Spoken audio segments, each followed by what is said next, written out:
Give up self-consciousness in order to let your life flow effortlessly and manifest your every desire.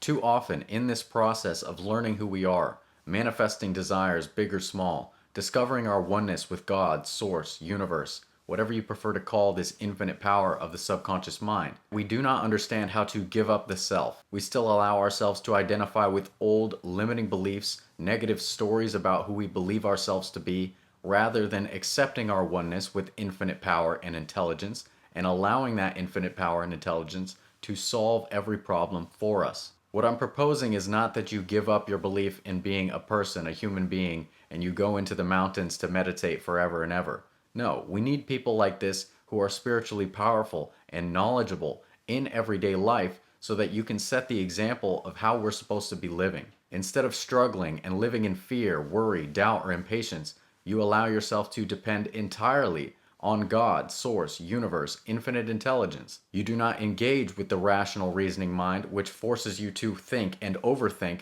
about every little thing in your life and how you're going to get where you want to go when you don't see the path here in front of you. The purpose of spirituality, the purpose of manifestation, law of attraction, law of assumption, is not for you to take the reins up and solve every problem yourself.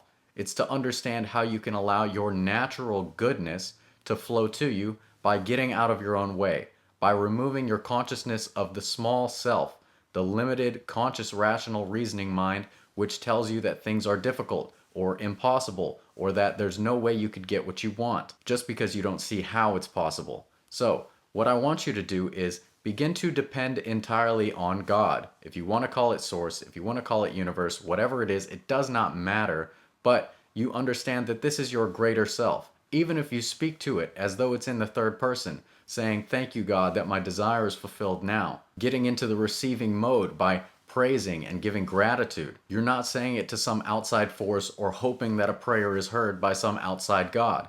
You know you are speaking to yourself, even if it doesn't feel directly like yourself. Even if you still know you're the individual named John or Brendan or Sarah. It doesn't matter what your name is. It doesn't matter your story. What matters is that you wholeheartedly put full faith and trust in that infinite power that you truly are. Because when you do that, you start to live life on easy mode. That doesn't mean that there will be no obstacles, no challenges. Life has ups and downs. You're supposed to grow. That's why we're here. We learn to create no matter our physical circumstances, no matter what limitation seems to be in front of us, or the amount of limitation we take on in this physical form. But if you want to grow fast so that you can manifest things that are big to other people, miraculous to other people, and make it like it's nothing to you, make it like it's completely natural to you, then the only way to do that is to align with this infinite power. And you can do that much more easily when you release this idea that I have to manifest this thing. I need to get my thoughts perfect. I need to get my feelings perfect. I need to do this. I need to do that. Release the I and become one with the I am. You can do that by refusing to allow yourself to dwell on wondering about how things are going to work out, dwelling in any negative states of fear, worry, doubt, impatience, etc. When you notice these cropping up, you dig them out of the garden of your mind and plant the seed of trust in God. You can repeat that powerful prayer from my last video I shared that I got from Robert A. Russell's book, Putting the Prosperity Idea to Work. If you didn't see it, this is the prayer. I leave this situation, whatever it is that's in front of you, the obstacle, the desire that you're hoping to manifest, lovingly in the hands of the Father. That's the subconscious mind. It's not some outside God that you get on your knees and pray and beg to for something. No, it is one with you. It is the infinite power that you are, even if you're not directly conscious of it now. With the trust of a child, knowing that it's already solved in the highest and best way now. That's paraphrased and you can tweak it as you like, but the purpose of this prayer is for you to understand you must give up self-consciousness. As long as you try and solve your problems on this 3D physical level, you're going to get little or no result. Many people who aren't aware of these laws run into trouble when they try and manifest everything through physical force, effort, and action. And the reason for that is because a physical change must be accompanied by a change in consciousness, otherwise that change cannot stay. The basis of our reality is consciousness. So you cannot get that relationship, that new job, that business to flourish, whatever it is, strictly by force or physical effort at all. It must be accompanied by a change in consciousness. So, when you do this, when you make this change in consciousness to give up the idea of self, the idea of I, the idea of pressure to solve every problem on your own like society tells us we have to, and instead you move into the consciousness of full faith and trust in God, source, universe, infinite intelligence, then you're going to grow and grow and grow.